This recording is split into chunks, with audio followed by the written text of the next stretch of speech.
Bonjour à toutes et à tous, je suis ravie de vous retrouver pour Libre Ensemble, votre rendez-vous de la laïcité. C'est à nous et à nous seuls qu'il revient de réfléchir, d'analyser et de prendre des risques pour rester libres. C'est à nous et à personne d'autre qu'il revient de trouver les mots, de les prononcer, de les écrire avec force pour couvrir le son des couteaux sous nos gorges. À nous de rire, de dessiner, d'aimer, de jouir de nos libertés et de vivre la tête haute face à des fanatiques qui voudraient nous imposer leur monde de névrose et de frustration. Ces mots, ce sont ceux de Richard Malka, avocat de Charlie Hebdo lors du procès des attentats de janvier 2015. Alors Richard Malka qui est notre invité aujourd'hui. Bonjour Richard Malka. Vous êtes donc avocat spécialisé dans la défense de la liberté d'expression, auteur de romans, d'essais également, dont Le droit d'emmerder Dieu. Et nous aurons l'occasion évidemment de parler de votre nouveau livre, Après Dieu, publié chez Stock. Mais avant ça, j'ai une question sur l'extrait de votre plaidoirie que j'ai cité en introduction. Vous dites c'est donc à nous de nous engager pour la liberté, parce que la liberté, ça se mérite.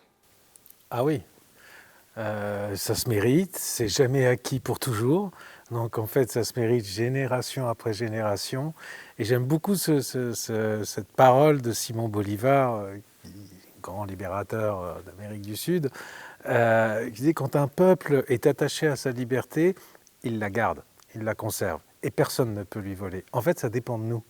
Ça ne dépend que de nous de conserver notre liberté d'expression et notre liberté. On ne peut pas priver un peuple de sa liberté s'il n'est pas consentant à cela. Et ça se vérifie en fait tout le temps dans l'histoire et partout. Les dictatures ne se créent pas d'un jour à l'autre par l'effet du Saint-Esprit. Elles se créent parce qu'à un moment, le peuple y a consenti. Et on voit actuellement, pas des dictatures, mais disons que ce sont des régimes, ce qu'on appelle des démocraties illibérales, c'est-à-dire qui renoncent à l'état de droit, elles y renoncent d'elles-mêmes. Démocratiquement. En Argentine, aux États-Unis, on peut avoir quelques inquiétudes, en Hongrie, il y a un mouvement général. De la même manière, pour prendre des exemples autrement plus tragiques, que l'Allemagne nazie elle-même a été portée au pouvoir par un vote populaire. Donc on a tous, chacun de nous, une responsabilité sur le devenir de nos sociétés. J'y crois très très fermement et c'est pour ça qu'il faut se battre. Oui, et c'est pour ça qu'il faut témoigner et continuer, parce qu'on voit en fait, vous vous exprimez alors que ce soit dans les tribunaux, en tant qu'avocat, vous écrivez des livres, vous intervenez dans les médias, vous participez à des conférences comme ici à la Louvière, on est donc au théâtre à la Louvière où vous faites une conférence, vous êtes sur les réseaux sociaux aussi. Vous n'êtes jamais lassé finalement de la défendre? On pose souvent cette question, bizarrement non. Alors qu'effectivement, on pourrait se dire que cette conférence, je l'ai faite quelques centaines de fois en réalité. Mais non, et à chaque fois, j'ai cette passion de convaincre et je me dis que si j'arrive à convaincre à chaque fois 1, 2, 3, 4, 5 personnes, c'est déjà énorme. Et puis c'est des graines pour le futur. Donc non, ça donne du sens à ce que je fais. Et par ailleurs, il y a des personnes qui ont besoin d'avoir des mots, des arguments, qui ne savent pas comment les exprimer. En fait, c'est peut-être une petite générosité de ma part de redire cela encore et encore, mais j'en reçois tellement de personnes qui viennent me remercier, me dire que elles vont pouvoir à leur tour retransmettre un savoir, une connaissance, une réflexion parce qu'elles auront assisté à telle conférence ou à telle plaidoirie ou qu'elles auront lu un livre. Pour moi, rien ne peut me faire plus plaisir et me satisfaire davantage. Et donc il y a une contrepartie à cette répétition, mais je m'en lasse pas. Non, je m'en lasse pas parce que vraiment, je crois que chacun à notre place, par les associations auxquelles on adhère, par une activité sur les réseaux sociaux éventuellement. Et c'est pour ça que je suis très réticent à l'égard des réseaux sociaux, mais j'ai fini par aller moi-même sur TikTok. Mais c'est ça, j'ai vu il y a quelques mois que vous étiez sur TikTok. Alors que vraiment, a priori, je considérais que ce n'était pas ma place. Sauf que si vous voulez parler aux jeunes, vous n'avez plus le choix aujourd'hui. Et c'est là que ça se passe. Et donc, il ne faut pas laisser, je considère que c'est comme une terre de mission, en fait. Il ne faut pas laisser ça aux adversaires de la laïcité et de la liberté d'expression. Parce qu'on sait qu'eux sont présents, sont présents. On sait qu'il y a des prédicateurs de toutes les religions, d'ailleurs. C'est une assez grande satisfaction ne serait-ce que quelques lycéens ou quelques étudiants qui vous envoient des messages, je ne peux pas y répondre, évidemment je n'ai pas le temps, mais qui vous disent bah, ça nous a fait réfléchir. Donc voilà, je considère que je le dois à mes amis qui ne sont plus là, qui ont été tués par le fanatisme, que c'est aujourd'hui bah voilà, mon parcours, mon destin, c'est ma raison d'être dans l'univers, c'est d'essayer de transmettre cette foi. Bizarrement, c'est moi qui parle de foi, cette foi dans la liberté. Et vu que vous parliez des jeunes générations, on dit souvent que ces jeunes générations, elles sont moins attachées à la laïcité. Vous qui avez été de cette génération qui a vraiment profité de la liberté, est-ce que vous avez l'impression qu'on a raté quelque chose dans la transmission de la liberté et de la laïcité? Ah oui, clairement. Oui, ça c'est certain. On a raté parce qu'on pensait que c'était acquis. Parce qu'il n'y avait plus de problème. En fait, historiquement, donc, c'est la Révolution française, et puis ça met du temps, et puis il y a la loi de 1905, et ça a été dur contre l'Église catholique, en l'occurrence. On a envoyé l'armée, hein, ça ne s'est pas fait comme ça. On a mis des prêtres en prison. Et puis, finalement, la laïcité est rentrée dans les mœurs. Et il y a toujours quelques problèmes, quelques chapelles intégristes, mais grosso modo, c'était acquis. Donc on a arrêté de transmettre l'intérêt de cette valeur. Pourquoi la laïcité? À quoi ça sert? En quoi c'est un idéal, quasiment une utopie? En quoi ça garantit la liberté des hommes et des femmes? En quoi ça garantit l'égalité des hommes et des femmes? En quoi c'est un joyau, que c'est précieux, que c'est ce qu'il y a de plus beau dans l'héritage des Lumières? On a arrêté. Et on a laissé les adversaires de la laïcité travestir ce que c'est. On a laissé les adversaires de la laïcité rajouter des adjectifs.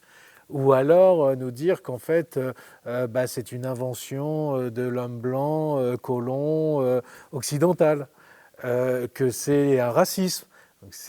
Et tout ça, c'est évidemment n'importe quoi.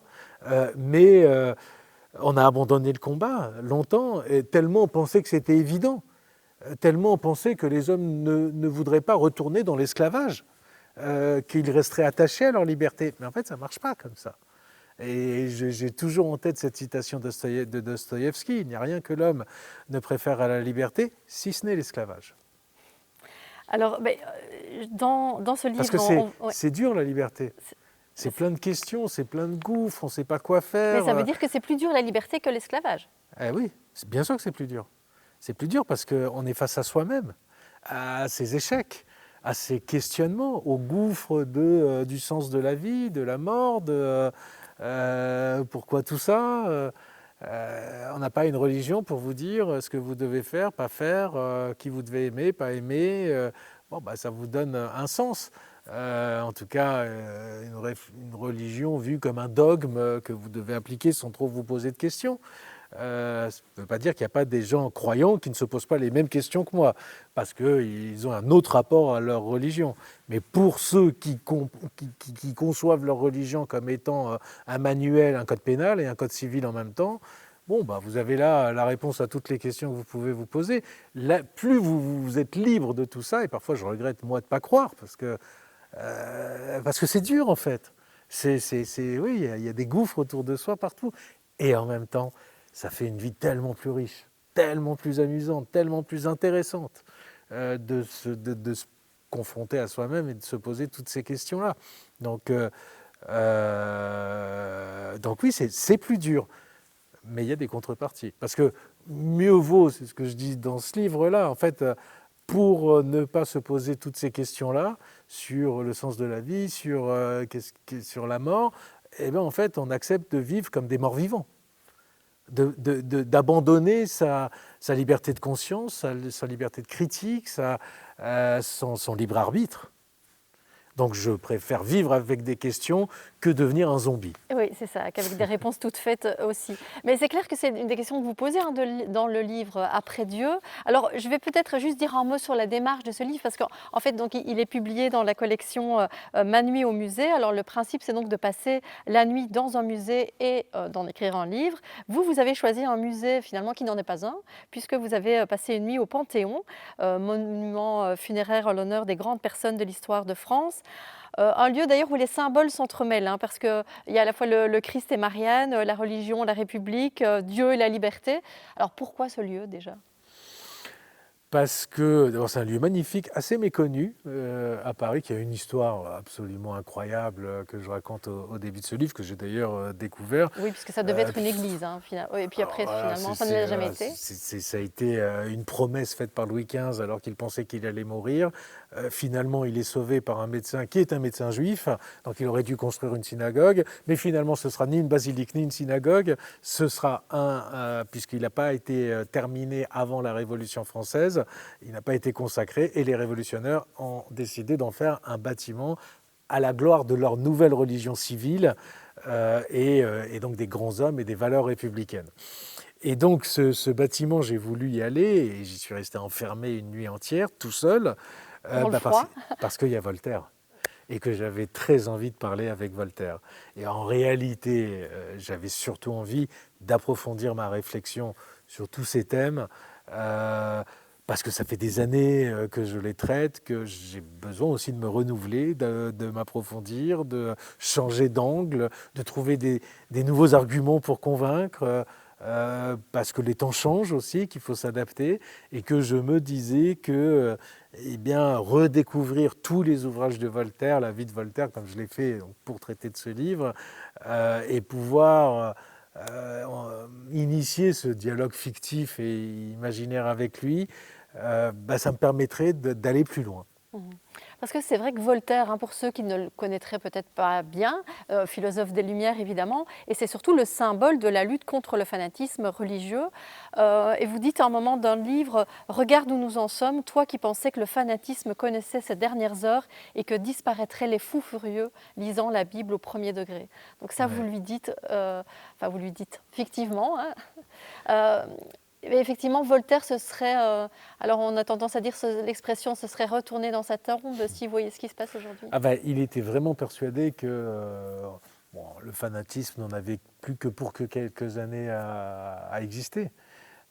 Si on lui avait dit que 250 ans après l'exécution du chevalier de la Barre pour blasphème, il y aurait 12 pauvres simples dessinateurs qui seraient exécutés à Paris pour blasphème, et puis ensuite un professeur décapité, et puis même un prisonnier, Ivan Colonna, exécuté aussi parce qu'il aurait mal parlé du prophète, et puis un autre professeur ensuite parce qu'il enseignait la laïcité, tout ceci se passant en France, et puis en réalité des centaines de milliers de morts à raison du fanatisme religieux encore aujourd'hui.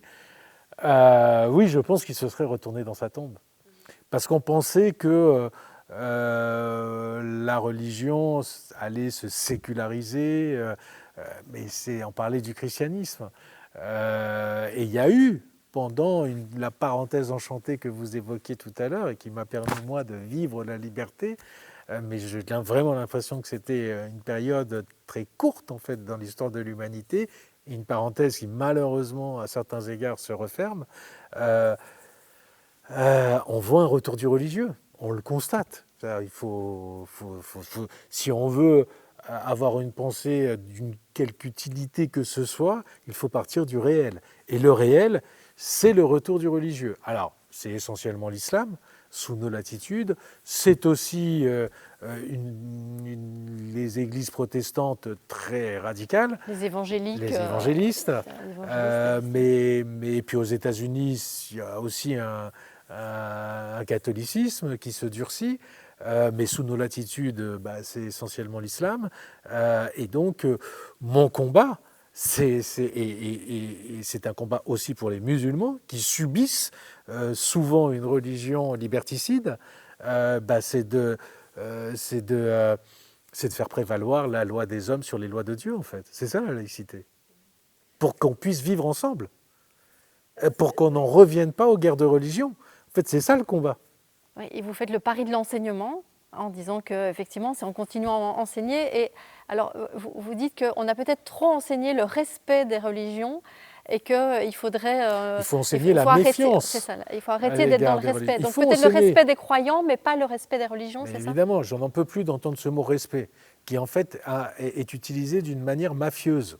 Il faut respecter, tu dois le respect aux parrains. Non, on ne respecte pas les religions. Je suis désolé de vous le dire. Il n'y a pas de respect obligatoire. Si je n'ai pas envie de respecter les religions, je ne les respecte pas. C'est ça. C'est une croyance, c'est une idée. C'est comme le capitalisme ou le marxisme. Et pourquoi vous allez m'obliger à respecter les fantômes ? Non, je vais vous respecter vous si vous croyez dans l'existence des fantômes. Ça n'enlèvera rien au respect que j'aurai pour vous. Mais je ne vais pas respecter votre croyance, vu que je n'y crois pas moi-même. Et qu'une croyance que l'on n'a pas le droit de critiquer, de challenger, de débattre, ça devient une idolâtrie. Et une idolâtrie, ça devient une secte qui veut s'imposer aux autres de manière dogmatique. Plus on respecte les croyances, moins on respecte les êtres humains. Ne respectez aucune croyance. Ça se discute, une croyance. On respecte les êtres humains. On ne respecte pas ce à quoi ils croient. Ça n'a aucun sens. D'autant que chaque personne croit en des choses différentes. Donc moi, je vais vous interdire de dire du mal de Voltaire. Sinon, c'est du blasphème pour moi.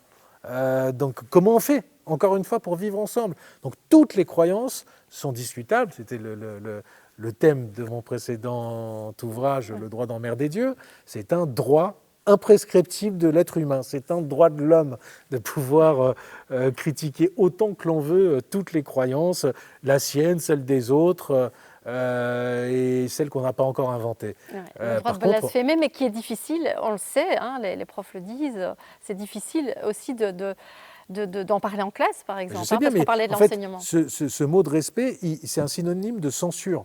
C'est je ne veux pas de l'altérité, je ne veux pas discuter avec quelqu'un qui pense autrement que moi. Dans ce cas-là, il faut vivre qu'avec des gens qui pensent exactement comme vous. Parce que ne pas l'altérité, ça provoque effectivement du débat avec des gens qui ne sont pas d'accord avec vous. Et si vous vous dites « je suis offensé, je suis heurté parce que j'entends quelque chose qui ne va pas dans mon sens », il faut aller vivre dans une grotte. Et en fait, le respect, ça veut dire ça. C'est « ne me dis pas quelque chose qui va à l'encontre de ce que je pense ». Mais ça, c'est tyrannique.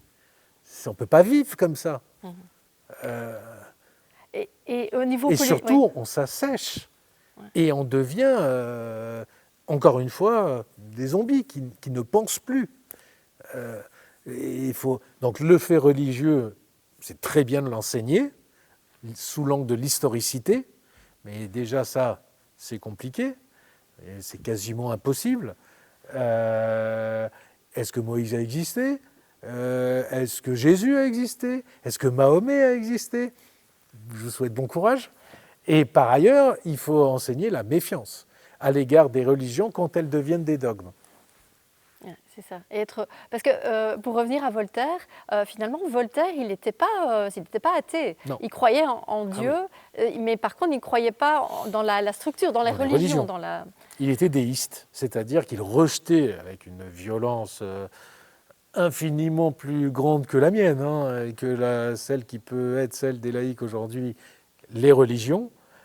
Et il a traité des 3 religions monothéistes. Il avait une petite tendresse pour les polythéismes. Il disait que c'était moins toxique, en fait. Mais donc, il rejetait les religions. C'était des contes pour enfants. Jésus, pour lui, prétendre qu'il avait marché sur l'eau, jusqu'à sa dernière seconde de sa vie sur son lit de mort, il refusait de reconnaître Jésus. Par contre, il croyait en Dieu, un grand architecte, un grand horloger, et il pensait que c'était nécessaire pour que l'humanité conserve une morale que de croire en une puissance supérieure, mais en rejetant complètement tout le corpus religieux. Oui, parce que alors j'ai envie de lire un extrait du livre. C'est un dialogue que vous avez eu avec Robert Badinter, parce que vous partez du principe que finalement, est-ce qu'il faut vraiment est-ce qu'on ne peut pas juste supprimer les religions, supprimer les dieux ?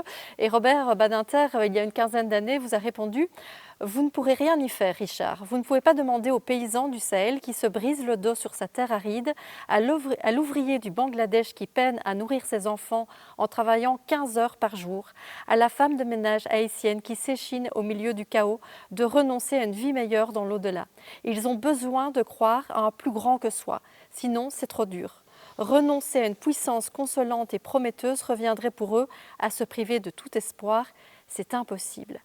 Est-ce que du coup, c'est pas là-dessus qu'il faut travailler aussi, c'est réduire les inégalités, c'est améliorer les conditions de vie ici et maintenant ? Alors, c'est d'ailleurs la pensée des pères fondateurs de la laïcité à la fin du XIXe siècle. Ferdinand Buisson, en particulier, a des mots très forts là-dessus. Il pense que on ne parviendra pas à achever l'édifice laïque si s'il n'y a pas une justice sociale, en fait, Mhm. Ouais. plus ou moins aboutie. Évidemment que les conditions de vie, c'est un paramètre important. Évidemment que si vous avez cette vie-là dont me parlait Robert Badinter, c'est pas possible. Vous avez besoin d'une consolation. Vous avez besoin de croire qu'il y a un sens divin à tout cela, que ça va être mieux dans une vie dans l'au-delà. Sinon, c'est effectivement trop dur. Trop bien. C'est ce que disait Victor Hugo, qui lui aussi était comme Voltaire, déiste, mais rejetant la religion. Il disait, croire est difficile, mais ne pas croire est impossible. Et Schopenhauer dit la même chose. En fait, ils pensent tous que la philosophie peut remplacer la religion pour 5, 10, 15% de la population, mais pas plus en fait. Et donc, c'est tout le sujet, l'objet de ce livre, de parler avec Voltaire pour lui demander, mais qu'est-ce qu'on fait maintenant? Qu'est-ce qu'on peut inventer aujourd'hui pour l'après-Dieu? Ouais. Est-ce que vous avez trouvé des pistes justement pour l'après-Dieu? Ça a fait l'objet de mon dernier chapitre, mais les pistes, en fait, elles changent tout au long de votre vie. C'est pas les mêmes. Ça peut être le désir, l'amour, l'amitié. Ça peut être le combat. Ça donne du sens, hein, le combat. Le bien du genre humain, comme dirait Voltaire. Ça peut être plein de choses, en fait. Ça peut être. Il faut un souffle. Mais il faut un plus grand que soi. Ça, c'est certain. C'est pas forcément Dieu. Ça peut être, mais il faut une volonté de puissance au sens nietzschéen du terme. Il faut une ambition en fait. Et c'est ce qu'en Europe on a un peu perdu. Et c'est ce qu'on est. Là, on est face au mur. Il faut la retrouver parce que sinon on sent qu'on va disparaître. Il faut la retrouver cette ambition je vais employer un terme religieux, d'évangéliser le monde. Alors de l'évangéliser peut-être à la laïcité et à la liberté. Du prosélytisme laïque. Voilà. Euh, euh, Mais avec pour seule arme les mots. ouais. J'avais envie de vous faire réagir sur, sur quelque chose. Vous avez dit tout à l'heure, on voit une montée effectivement du retour de religieux, l'islam, les évangélistes, et on voit aussi qu'il y a des alliances entre eux. Alors j'ai envie de vous donner un cas concret. En Belgique, on a beaucoup parlé ces derniers mois de l'EVRAS, l'éducation à la vie relationnelle, affective et sexuelle. Il y a un décret qui a été adopté pour rendre ces cours obligatoires, ces 2 heures sur toute la scolarité, ce qui est quand même assez raisonnable, mais bon, donc c'est adopté. Et suite à ça, il y a eu des manifestations, il y a eu des recours en justice contre ce décret. Et là, on voit dans ces manifestations des accointances entre différents types d'extrémistes.